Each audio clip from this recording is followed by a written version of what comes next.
d'accord jërëjëf professeur Meissa Babou léegi nag leneen la ñuy wax moom dañuy génn ci wàllum nag économie.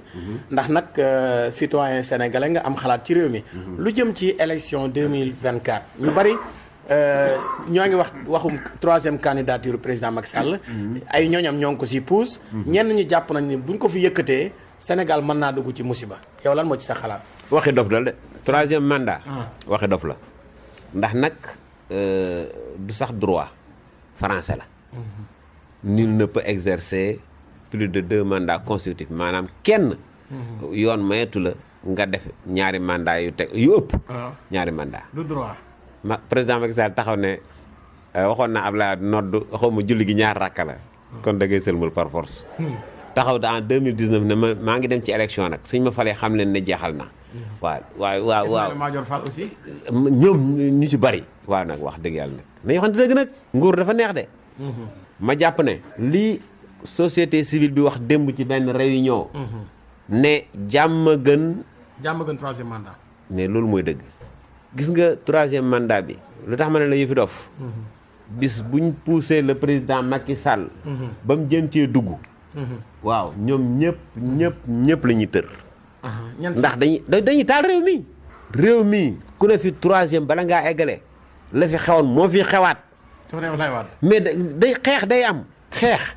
day am te suñ xeexee booy taal réew mi nañ ko wax ñëpp dégg ko ba nga xam ne moom ñoom risques yi ñu bëggal réew mi waxuma seen bopp. ndax ñoom am na xam nañ fi ñuy rawee kenn du leen fekk.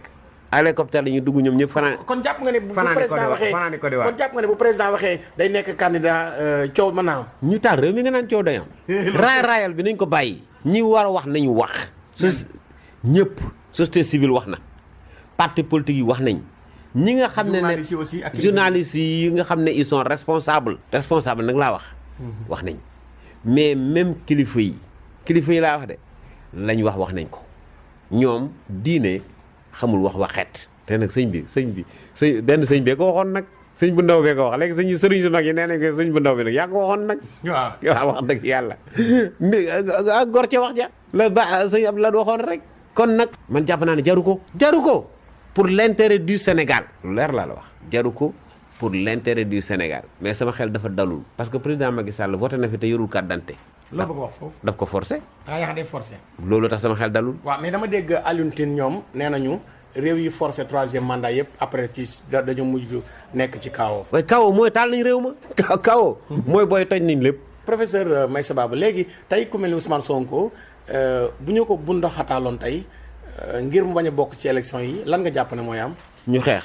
il faut se battre gis nga lu dul dëgg réew mi dootuñ ci ànd c'est pas parce que dafa tudd Ousmane Sonko mais dëgg gi la réew mi léegi xale yi ñoo mayeetul ku ne naan maay président wala maay ministre lu ma neex soo fi signé këyit te waroo koo signé réew mi yëngu donc ñun ñëpp a yem ci réew mi kenn ëppalewu ci kenn nañ teg lépp ci yoon démocratie la ñu wax diw du bokk ci ay élection fan nañ ko teg ñoom dañoo gën ñoom ñooy kat dañ ñoo ëppale fii ci réew mi wala dañ ñoo dàq jàng il faut qu'on arrête ça ñëpp jóg nañ nag ñëpp a ngi alerté ñëpp laa wax de képp ku bokkul APR yaa ngi alerté te même ñenn ca biir APR xaaj baa ngi alerté kon nag man damaa defe ne wuré wa dem na këng.